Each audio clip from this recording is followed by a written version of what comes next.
देखें, हर बेटे को लगता है ना कि माँ बाप का घर है तो उस पर मेरा अधिकार होगा, लेकिन हाईकोर्ट का एक फैसला आता और फैसला में ये कह दिया गया कि देखिए माँ बाप का भी घर है तो आपका अधिकार नहीं होगा। मतलब एक बेटा जो है वो बेघर हो गया, उस बेटे का आज कानूनी अधिकार जो है वो खत्म हो गया। यानी हाईकोर्ट के इस फैसले के बाद माता पिता का ये मकान है और इस मकान पर एक बेटा का कानूनी अधिकार जो है वो खत्म कर दिया गया। कोई बेटा का इस पर अब कानूनी अधिकार नहीं होने वाला। आखिरकार ऐसा क्यों हुआ? जज साहब ने ऐसा क्यों कर दिया कि एक बेटा का जो है अधिकार खत्म कर दिया? ये बेटा है, अब ये दर दर की ठोकर खा रहा है, इसके पास रहने को घर नहीं है, ये कहाँ जाएगा? यानी माता पिता का मकान है, किसी कारणवश जो है परिवार में अनबन हो गया, एक बेटा है और माता पिता से ही अनबन हो गया, जो भी कारण रहा होगा, लेकिन आज एक बेटा जो है वो बेघर हो गया। एक बेटे को कानूनी तौर पर बेदखल कर दिया गया। देखिए, कानून ये कहता है कि संपत्ति जो है वो दो तरह का है। संपत्ति, एक संपत्ति वो संपत्ति है कि जो पैतृक संपत्ति कहलाती है। अब ये जो संपत्ति है पैतृक संपत्ति, ये कई पुश्तों से, दादा परदादा जो भी पूर्वज हैं और कई पुश्तों से ये संपत्ति जो है आपको देखने को मिलता है। अब ये इसकी अगर बात करें कि ये जो है ना एंसेस्ट्रल जो है प्रॉपर्टी, ठीक है, एंसेस्टर पैतृक संपत्ति, तो एंसेस्ट्रल प्रॉपर्टी पैतृक संपत्ति में यानी जन्म से अधिकार, जो बेटा है, जो वंशज है परिवार में, उसका जन्म से अधिकार। अब आप कहेंगे जन्म से अधिकार तो फिर बेघर कैसे माता पिता के मकान से बेदखल कर दिया गया? जज साहब ने ऐसा फैसला कैसे सुना दिया? तो देखें, ये जो पैतृक संपत्ति है, दूसरा जो संपत्ति है वो संपत्ति होता है यहाँ पर स्वयं अर्जित संपत्ति। दूसरा संपत्ति हो गया कि स्वयं अर्जित संपत्ति। अब ये जो संपत्ति है जिसको क्या बोलते हैं, यानी ये सेल्फ एक्वायर संपत्ति है, ठीक है। ये सेल्फ जो है यहाँ पर एक्वायर प्रॉपर्टी है, एक्वायर्ड यहाँ पर प्रॉपर्टी। अब तो एक हो गया क्या पैतृक संपत्ति, दूसरा हो गया सेल्फ एक्वायर प्रॉपर्टी। अब ये जो संपत्ति है ना, माता पिता ने खुद ये संपत्ति खरीदा है, मतलब ये मकान जो है ना माता पिता खुद बनवाए हैं, किसी का सहयोग नहीं लिए हैं, कोई दादा परदादा वाला मकान नहीं है, ये खुद से बनवाया हुआ मकान है। तो इसमें एक कंडीशन आ जाता है, देखें कि अगर दादा परदादा खुद से मकान बनवा लिए, अगर ऐसा वो कर दिए तो इसमें है कि किसी को भी संपत्ति दे सकते हैं। बेटा हो, जैसे बेटा हो गया, बेटी हो गया, ठीक है, या यहाँ पर जो है अन्य अगर कोई है वो किसी को क्या कर सकते हैं, ये दे सकते हैं, यहाँ पर दे सकते हैं। और साथ में ना जब मन होगा बेच सकते हैं। बहुत सारे लोगों को ये जानकारी नहीं है ना, तो उसको लगता है कि माता पिता का मकान है, इसमें तो मेरा अधिकार है, हमको ऐसा बेघर नहीं कर सकता कोई, लेकिन ये बेटा का भरम है।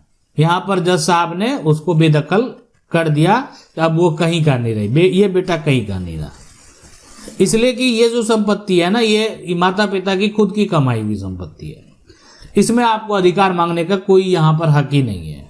जो मन होगा जैसे होगा, ठीक है। मतलब सीधी सी बात है, एक बात जो है वो तय है कि एक बेटा जो घर का बेटा है वो जबरदस्ती, यहां पर होता है ना जबरदस्ती, जो है जबरदस्ती क्या कर सकता, हिस्सा नहीं मांग सकता, हिस्सा जो है वो नहीं यहां पर जो है मांग सकता है, मांग जो सकता है। तो एक बेटा होगा ना वो जबरदस्ती क्या कर सकता है, हिस्सा नहीं मांग सकता, ये आप समझ लें। जैसे मन होगा ना कि जबरदस्ती काहे नहीं मुझे हक मिलेगा, मेरा हक कहाँ गया, मेरा भी घर है, ऐसा बोलने का भी अधिकार नहीं है।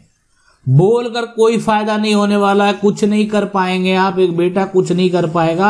आज एक बेटा को बेदखल कर दिया गया, आज एक बेटा को संपत्ति से जो है एक तरह से आज ये हाथ धोना पड़ गया, क्या करेंगे? सबसे बड़ी बात है देखें अब, लेकिन ये जो पैतृक वाला संपत्ति है ना, ये जो पैतृक वाला संपत्ति आप देख रहे हैं, जो एंसेस्ट्रल प्रॉपर्टी है, ये बाप दादा की संपत्ति है, पुरखों की जो है ना संपत्ति है, और इसका उपयोग ने ये पिता भी कर रहे हैं, माता पिता भी इसी का उपयोग, पुरखों वाला जो संपत्ति है उसका उपयोग कर रहे हैं। कौन? माता पिता। दादा भी किए, परदादा भी किए, उससे भी पहले से ये संपत्ति है। मतलब ये है ना कि ये पूर्वज से चली आ रही है ये संपत्ति, ऐसा कह सकते हैं कि ये क्या हो रहा है ना, यहां पर इस तरह का संपत्ति जो है ना, क्या हो रहा है, पूर्वज से चली आ रही है। ठीक है, चली यहां पर जो है आ रही है, ये हो गया ना ये संपत्ति। अब जो पिता है ना, यानी उस संपत्ति को बिना बेटे की सहमति की पूरी तरह से नहीं बेच सकता। जो पिता है, मतलब ये मतलब हो गया कि पिता को भी बेचने से रोक देगा बेटा? हाँ, रोकेगा, नहीं बेचने देगा। क्यों बेचेगा? वह पुरखों की संपत्ति है। अब वो पिता है तो इसका मतलब है कि वो अपना ऐशो आराम के लिए पुरखों की संपत्ति बेच देंगे, नहीं बेचने देगा बेटा। बेटा रोक सकता है, बेटा को रोकने का अधिकार है। बेटा नहीं बेचने देगा तो नहीं बेचने देगा। दादा परदादा नाम से माता पिता जो है पुरखों की संपत्ति को अपने नाम से जमीन का जमाबंदी कायम करा लिए। तो जमाबंदी कायम करा लिए तो ये किसने कहा कि जमीन का रसीद अगर अपने नाम पर कटा लिए तो जमीन आपकी हो गई? खतियान जो है वो तो परदादा के नाम से है, और यहां पर जो जितने भी वंशज हैं वो सब तो उत्तराधिकारी हैं। जमाबंदी तो ये हो गया कि आप देख रेख कर रहे हैं, आप सरकार को राजस्व दे रहे हैं। अभी आप घर के मुखिया हैं, अरे जैसे गांव का मुखिया है तो गांव का फैसला लेता है ना। उसके बाद जो है मतलब विधानसभा क्षेत्र है, लोकसभा क्षेत्र है, तो हर का अपना अपना एक लीडर है। पूरा जो है ना भारत की जिम्मेदारी भी किसी के ऊपर है, देश की जिम्मेदारी यानी, और जो है राज्य की जिम्मेदारी भी किसी के ऊपर है। तो ये जो हो गया कि घर के जिम्मेदारी जो है, पुरखों की संपत्ति की जिम्मेदारी माता पिता के नाम पर है। जमाबंदी कायम है, रसीद कट रहा है। इसका मतलब ये थोड़ी हुआ कि वो संपत्ति बेच देंगे। कौन सा संपत्ति? पैतृक संपत्ति, एंसेस्ट्रल प्रॉपर्टी। ये जो है ना वो इसको नहीं बेच सकते हैं। यानी इसमें जो होगा कि बेटे को जन्म से अधिकार है। बस ये लाइन मन में बैठा लें कि जो जितने ना बेटे बेटी जो भी है को कानूनी तौर पे अगर यहां पर देखा जाए तो जन्म से अधिकार है, जन्म से अधिकार। तो ये तो हो गया पैतृक संपत्ति में, और जो बेटा बेटी है उसको कानूनी तौर पर क्या हो गया? जन्म से अधिकार। तो जन्म से अधिकार हो गया। होता है यहां पर क्या कि इसमें सभी लोग हिस्सेदार हैं। जैसे क्या होगा कि ऐसा संपत्ति है, घर मान लेते हैं, जो ये पिता है अगर बेचना चाहेंगे तो ये हो गया कि यहाँ पर बेटा अगर बालिक है, बेटा अगर घर में बड़ा है, उसका भी परिवार है, तो बेटा अगर विरोध कर रहा है तो वो दिक्कत हो जाएगा। यानी बेटे की सहमति भी बेहद जरूरी है। दादा पुरखों की जमीन बेच रहे हैं तो बेटों की यहाँ पर सहमति, बहुत सारे लोगों को नहीं पता, उनको लगता है कि पिता के नाम जमीन है तो उन्हीं का होगा। पूरी तरह से जो है ना आप पिता की संपत्ति को नहीं बेच सकते हैं। पिता जो है ना पूरी संपत्ति को नहीं बेच सकते हैं। बेटे की सहमति बेहद जरूरी है। अब है कि बेटा मान लेते हैं कि जो है सहमति नहीं दे रहा है, फिर भी पिता के नाम तो जमीन रसीद था, जमीन का जमाबंदी कायम है, दादा परदादा के नाम से खतियान है, गए जाकर जमीन की रजिस्ट्री कर दिए, जमीन का सेल डीड तैयार हो गया, जमीन खरीदने वाला खरीद लिया, जमीन पर कब्जा हो गया, जमीन पर वो लोग जो है घर बनाने। तो बेटा यहाँ पर जो है, बेटा क्या करेगा? बेटा दावा कर देगा क्या चीज का? टाइटल का। बेटा जो है दावा कर देगा क्या? पार्टीशन का। इसका मतलब ये हो गया ना कि पिता अपना हिस्सा बेचे, यानी पूरी प्रॉपर्टी में आज पिता एक हिस्सेदार बन चुके हैं। पिता अपना हिस्सा बेच सकते हैं, और जो है इसमें जो पिता है उसको अपना शेयर बेचने का अधिकार है। पहले बंटवारा करेंगे तब। किससे करना होगा बंटवारा? ये सुने होंगे कि आप लोग भाई से बंटवारा करते हैं, तो ये नहीं सुना होगा कि पिता से बंटवारा होता है। कौन सा संपत्ति? पैतृक संपत्ति का। यानी पिता अगर ऐसा कर रहे हैं, गलत तरीके से प्रॉपर्टी को बेच रहे हैं, आप ये इस प्रकार का जो है रवैया पर अगर आप रोक लगाना चाहते हैं तो ये आपके पास, आपके सामने विकल्प है।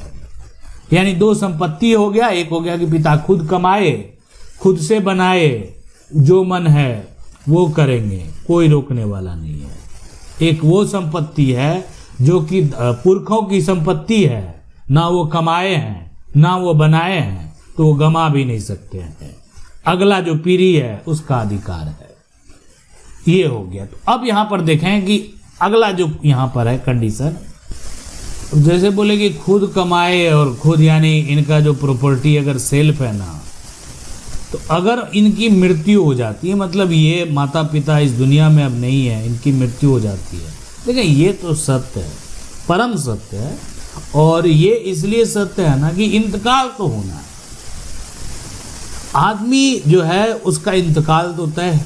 अगर यहाँ पर जो माता पिता है उनकी मृत्यु होती है, तो जो सभी उत्तराधिकारी है ना, अगर ये देखेंगे कि उनके द्वारा ऐसा तो नहीं कोई वसीयत कर दिया गया, ये वसीयत अगर किसी के नाम का होगा तो सिर्फ उसी को संपत्ति मिलेगी। अगर ये वसीयत नहीं है, ये ऐसा कोई वसीयत नहीं है, तब फिर ये संपत्ति में सभी का बराबर का हक होगा, यानी सभी का बराबर का हक है। ठीक है, बराबर का जो है हक होगा, ये होगा। यानी अगर जो है ना वसीयत नहीं है तो सभी का क्या होगा, बराबर का हक होगा। अब ये है बेटा बेटी पत्नी सभी का। ठीक है, ये हो गया कि वसीयत वाली बात। संपत्ति उसी के अनुसार बटेगी। बेटा केवल तभी हिस्सा यहाँ पर पाएगा जब उसका नाम वसीयत में होगा। बेटा अगर ये सोच रहा है ना कि मेरा ही सिर्फ अधिकार होगा, हम जो है बेटी का अधिकार नहीं होगा, तो ये तो तभी होने वाला है कि देखें जब कोई भी माता पिता अपना सेल्फ जो प्रॉपर्टी है मरने से पहले अपने बेटे के नाम कर दे, बेटे के नाम या तो वसीयत लिख दे, नाम वसीयत। तो इससे होगा क्या कि उनकी मृत्यु के बाद सिर्फ वो संपत्ति जो होगा उस पर बेटा दावा कर सकता है। कल को बेटी आएगी दावा कर देगी, उससे पहले जो है माता पिता से आप जो है वसीयत लिखवा कर रख लें। ऐसा अगर किसी को डर लगता है कि मेरा परिवार में मेरे जो सदस्य हैं, मेरे जो बहन है ये दावा कर सकती है, मेरी जो बुआ ये दावा कर सकती है, आप इस संपत्ति पर जो है यानी जो सेल्फ एक्वायर प्रॉपर्टी है या जो प्रॉपर्टी है आप उसका वसीयत जो है वो तैयार करवा सकते हैं, वसीयत जो है लिखवा सकते हैं। तो इसलिए ये अगर करवा लेंगे तो कोई भी समस्या आपको उत्पन्न नहीं होगा। अब ये है कि वसीयत जो है ये सिर्फ सेल्फ एक्वायर प्रॉपर्टी का होगा। पैतृक संपत्ति जो पुरखों की संपत्ति है उसमें तो सभी लोगों का हक है, तो यहाँ पर कोई वसीयत जो है बिना बंटवारा का नहीं किया जा सकता। बेटा और बेटी दोनों का बराबर का यहाँ पर अधिकार है, किसी को आप बेदखल नहीं कर पाएंगे। जैसे वसीयत से तो यही हो गया स्पष्ट ना कि मेरे मरने के बाद मेरा जो संपत्ति है वो मेरे नौकर को जाएगा, मेरे मरने के बाद मेरी जो संपत्ति है ये ट्रस्ट को चला जाएगा, मेरे मरने के बाद मेरी जो संपत्ति है वो मेरे बेटों के पास जाएगा, मेरे मरने के बाद मेरी जो संपत्ति है वो मेरी बेटी के पास चला जाएगा। तो ये तो डिपेंड करता है उस माता पिता पर के ऊपर। माता पिता अगर वृद्धा आश्रम में रह रहे हैं तो ये वसीयत तैयार कर सकते हैं मेरे मरने के बाद ये संपत्ति इस वृद्धा आश्रम का जो ट्रस्ट है यानी उनके पास चला जाए, तो जो सारी संपत्ति है यानी वो उनके नाम हो जाएगी। तो ये तैयार कर दिया गया। इसमें अगर किसी का स्वयं अर्जित संपत्ति है और वो स्वयं अर्जित संपत्ति से अगर किसी को बेदखल किया गया है तो यानी वो कुछ नहीं कर पाएंगे, कुछ नहीं कर पाएंगे। स्वयं अर्जित संपत्ति है यानी खुद से कमाया हुआ संपत्ति है, उससे आप बेदखल करने की बात कर रहे हैं। ठीक है, तो उससे आप अगर बेदखल कर भी देंगे तो कोई फायदा नहीं। वो कब किसको संपत्ति चला जाएगा माता पिता के द्वारा ये आपको भी पता नहीं है। अब आप बात करेंगे जजमेंट की, फैसले की। देखें यही माता पिता के घर पर बेटे का अधिकार नहीं।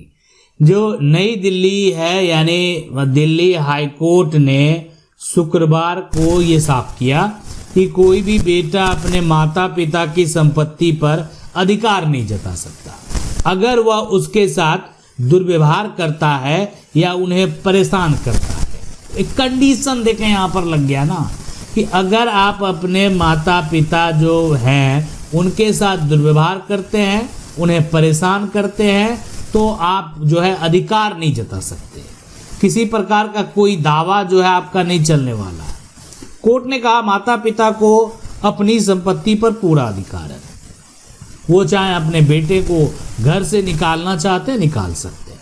यानी कि अगर मान लेते हैं उनसे, वो जैसे होता है ना कि एक बेटा है घर में तबाह करके रखे हुए, माता पिता चाहता है अब घर में नहीं रही, ये दिमाग को डिस्टर्ब करके रखा हुआ है।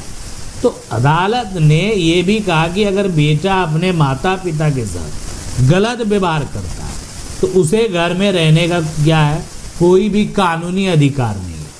मतलब कानून जो है ना उसको अधिकार नहीं देता। हाईकोर्ट का आदेश, बेटा सिर्फ इसलिए यहाँ पर संपत्ति का मालिक नहीं बन सकता क्योंकि वो माता पिता का वारिस है। मतलब जैसे क्या होता है कि माता पिता का वारिस है इसलिए क्या होता है वो हकदार होगा, तो कोर्ट का कहना है कि नहीं, सिर्फ इसलिए वो जो है संपत्ति का वारिस नहीं है। बुजुर्ग माता पिता को अपने घर में शांति से रहने का अधिकार है। अब ये किसी को आप घर में जो है ना अगर अशांति पैदा कर रहे हैं तो शांति से रहने का अधिकार तो कानून भी कहता है कि शांति से रहने का अधिकार है। यदि बेटा माता पिता के साथ दुर्व्यवहार करता है तो घर से यहाँ पर बेदखल किया जा सकता है। तो ये बेदखल वाला जो कंडीशन है, ये सिचुएशन है, ये आखिरकार कब उत्पन्न होगा कि जब जो है अगर कोई भी दुर्व्यवहार होता है। अब कोर्ट ने ये फैसले में ये ऐसे मामले में कह दिया कि जिसमें माता पिता ने अपने बेटों पर उन्हें परेशान करने और संपत्ति पर कब्जा करने का यहाँ पर क्या किया था, आरोप लगाया था। तो कोर्ट में जब ये मामला जाता है तो यहाँ एक बेटा पर जो है, यानी कोर्ट ने फैसला ऐसे मामले में दिया कि जिसमें माता पिता ने पता है क्या किया कि अपना जो घर परिवार का बेटा है ना उसे परेशान करने और संपत्ति पर कब्जा करने, मतलब उनको एक तो परेशान किया गया और उन्हीं का संपत्ति पर कब्जा करके उन्हीं को क्या किया, परेशान किया गया, घर से बेदखल कर दिया गया। अब ना आप मान लेते हैं घर में माता पिता, ना उसका बेटा इलाज करवा रहा है, ना उसको सही से खाना दे रहा है, उसकी संपत्ति आप लिए हुए हैं। एक बार अगर वो कोर्ट चली गई तो फिर सबक मिल जाएगा, उस सभी को सबक मिल जाएगा जो ऐसा गलती कर रहे हैं। अब ऐसा कहेंगे कि गलत कोई नहीं है, कौन ऐसा करेगा? अगर ऐसा होता तो आज जो इतना आश्रम है, उस आश्रम में इतने जो है बुजुर्ग लोग जो है होते ही नहीं। तो इसलिए ये जानना और समझना बेहद ज़रूरी है। आज ये इतने जो आश्रम है उसमें आपको एक इतने बुजुर्ग देखने को नहीं मिलते, वो सब उनको बेघर कर दिया गया, उनको उनके साथ दुर्व्यवहार किया गया, उन्हें परेशान किया गया, उन्हें घर से निकाल दिया गया। तो इसीलिए आज ये फैसला जो कोर्ट का है ऐतिहासिक फैसला है, यानी और इसके लिए ऐसा नहीं है कि कानून नहीं है। बहुत सारे लोगों के मन में ये सवाल होता होगा कि क्या कोई कानून है? तो एक बार पहले उस कानून के बारे में समझ लेते हैं कि कौन सा कानून है। तो देखें, है जो घर में अगर कोई बूढ़ा बुजुर्ग लोग है तो उसके लिए यहाँ पर कानून बना हुआ है, और ये कानून ही है यहाँ पर जो वरिष्ठ नागरिक है, नागरिक कोई भी वरिष्ठ अगर यहाँ पर जो है नागरिक है, उस नागरिक के लिए वरिष्ठ नागरिक अधि यहाँ पर जो है नियम। अब ये जो कानून है ना, यानी ये किसके लिए है? बूढ़े बुजुर्ग के लिए।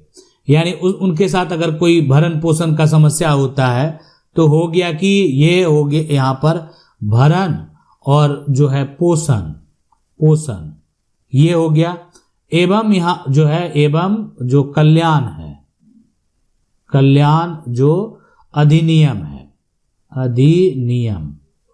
नियम। तो भरण पोषण एवं कल्याण अधिनियम ये कानून बना हुआ है। अब इसका मुख्य उद्देश्य जो कानून का है वो ये, जो बुजुर्ग हैं उनका जो घर में देखभाल कोई लोगों का नहीं कर रहा है तो सीधा सा कहना कि उनका मेंटेनेंस जो है वो किसको करना होगा? वो करना होगा उत्तराधिकारी को। घर में मान लेते उत्तराधिकारी जैसे हो गया कौन? बेटा, बेटी, ये सभी जो घर के उत्तराधिकारी हैं, ये मान लेते हैं कि बेटा नहीं है तो बेटी करेगी, तो ये सभी को जो है यानी मेंटेनेंस देने का, भरण पोषण करने का जो बेसिक खर्च है वो देने का अधिकार है और उनको देना पड़ेगा। कानूनी अधिकार है, बुजुर्ग लोगों का कानूनी अधिकार है। और तो ये आखिरकार लाभ कौन ले सकता है? किसको कहेंगे कि ये वरिष्ठ नागरिक अधिनियम वाला कानून का प्रयोग कर लेगा और लाभ ले लेगा? तो ये करेगा जिसको बोलते हैं आप सीनियर सिटीजन। सरकार के द्वारा ऐसा नहीं कि कार्य नहीं किया जाता, सारा सिचुएशन कंडीशन जो समाज में हो रहे हैं ना, ये जो आप देख सकते हैं समस्याएं को देखते हुए कानून लाया जाता है। तो जो सीनियर सिटीजन है यानी 60 साल से ऊपर वाला लोग, वो ये दावा कर देंगे अगर उनके साथ समस्या हो जाएगा तो इसलिए अब ये जो भरण पोषण के लिए है इसमें बहुत सारे नियम कंडीशन है। जैसे मान लेते हैं कि नहीं कोई करता, भरण पोषण नहीं करता, तो कहाँ जाएंगे, किसके पास जाएंगे? मामला तो कहीं पर जाना होगा। जो घर का मान लेते हैं वारिस है, जिसको आप बोलते हैं कि घर का क्या है, ये यहाँ पर वारिस है, अब ये घर का वारिस जो है वो नहीं देख रहा है, तो ऐसा सिचुएशन, ऐसा कंडीशन में आखिरकार जाना कहाँ है? तो देखें, ये सिचुएशन कंडीशन अगर उत्पन्न होता है ना, तो आपको डायरेक्ट यहाँ पर चले जाना है एसडीएम के पास। एसडीएम के पास आपको चले जाना है, कहां पर? डीएम के पास। डीएम के पास चले जाना है। तो ये सारा सिचुएशन कंडीशन जो है ना, और फैसला भी आपको 90 दिन के अंदर ये जो है ना मिलेगा। इसका पूरा डिटेल हम आपको बताएंगे। यानी अगर कोई समस्या होता है, वरिष्ठ नागरिक अधिनियम जो बुजुर्गों के लिए कानून है ना, अभी वर्तमान में कैसे काम करता है, पूरा प्रक्रिया हम बताएंगे। और आप के साथ अगर समस्या है तो आप अपना अधिकार किसी भी हालत में ले सकते हैं। आशा करते हैं वीडियो अच्छा लगा होगा। वीडियो को लाइक जरूर कर दें। चैनल को पहली बार देख रहे हैं, सब्सक्राइब करके जो बेल आइकन है उसको जरूर दबा दें। मिलते हैं अगले वीडियो में, तब तक के लिए जय हिंद।